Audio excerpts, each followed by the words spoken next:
Welcome to another CSEC economics lesson. This lesson will focus on financial institutions. Our objectives for today includes to describe the roles of the following financial and non-financial institutions. So we will be looking at commercial bank, stock exchange, credit union, development bank, insurance company, mutual fund, building society, investment trust company, and also informal credit institutions. Now, the first one is a commercial bank, and I think this one is pretty common. So a commercial bank is a financial institution, and it usually focuses on accepting deposits and allowing withdrawals, and it also provides loans for investment and for personal uses. Financial institutions such as the commercial banks are indeed profit-making entities, and so the two primary characteristics of a commercial bank are lending and borrowing, and the bank receives deposits from depositors and then it uses those deposits to give as loans that are used for personal or business investments. So the primary functions of a commercial bank includes accepting deposits for different types of accounts, whether savings on a fixed term or for current account, also known as checking account, and issuing loans. So we know these as the primary functions of the commercial bank. They also offer additional services such as debit and credit card services. They offer merchant services, so they offer services to businesses, treasury services, night safe deposit, ATM and ABM, as well as trustee work. A stock exchange is a centralized location where the shares of publicly traded companies are bought and sold. So the tradable assets are limited to stocks, bonds, and exchange traded products. Another financial institution is a credit union, and this is a type of cooperative. However, this is a financial cooperative, so it is owned and controlled by its members. And these members are able to borrow funds at low interest rates, and these funds come from the money that they have saved or deposited in the credit union. They also offer some basic banking services, which might include debit and credit cards and checking accounts.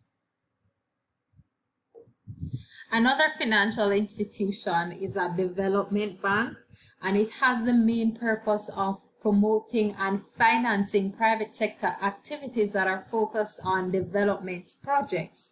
Now, development banks are not limited to providing assistance to the private sector, and they grant medium and long-term loans in developing countries. An example of a development bank is CDB, the Caribbean Development Bank.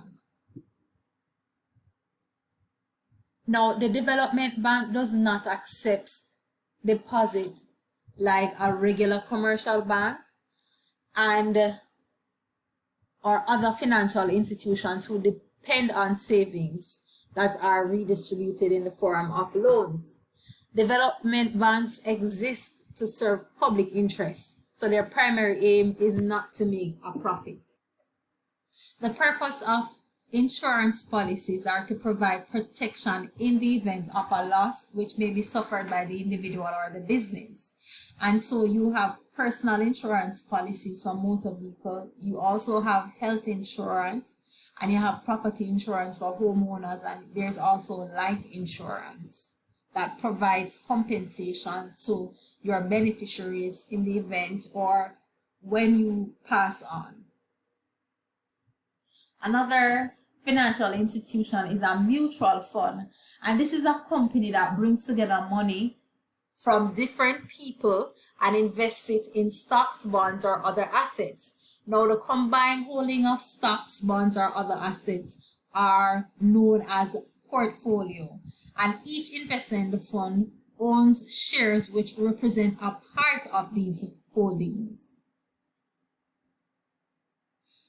Then there is also building societies, A building society is a type of financial institution that provides banking and other financial services to its members.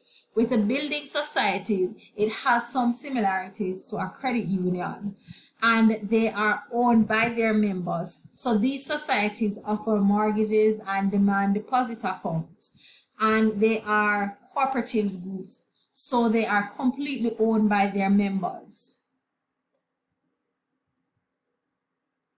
Another financial institution is an investment trust, also referred to as closed-end trust. And this is a financial organization that pools the funds of its shareholders and invests them in a diversified portfolio of securities. Now, with investment trusts, there are a fixed amount of outstanding shares that are bought and sold in the market, and the price of the shares depend on the market value of the underlying securities and also the demand for and supply of investment trust shares. The investment trust is a little different from the mutual fund or unit trust, which issues, units representing the diversified holdings rather than shares in the company itself. Finally, there are also informal credit institutions, and in the Caribbean region, in different countries, they might have different names. So it might be referred to as SUSU, box hand, partner or partner, syndicatos, or meeting terms. Now, with the SUSU or meeting term, whatever term you prefer to call it, it's really just a simple savings plan, and it is based on West African tradition. And as I mentioned, it is popular in the Caribbean region. So this is where a group of people come together and they contribute a fixed amount of money. They can do this on a weekly basis, bi-weekly basis, monthly basis, or even a daily basis. So the group contributes to the account, and one member is responsible for collecting these monies. Then the group would decide on, random draws to see who would be paid at a different point in time. And this would determine the order of which persons receive their lump sum payments. However, after each member of the group receives their cash or their payment, they still contribute to the pool until everyone is paid. So, for example, it could run for 6 months or up to a year. It all depends on the number of persons that are in it. And it continues until everyone receives their payment, and then that is when it would come to an end. These are some of the sources used for compiling the content for this video.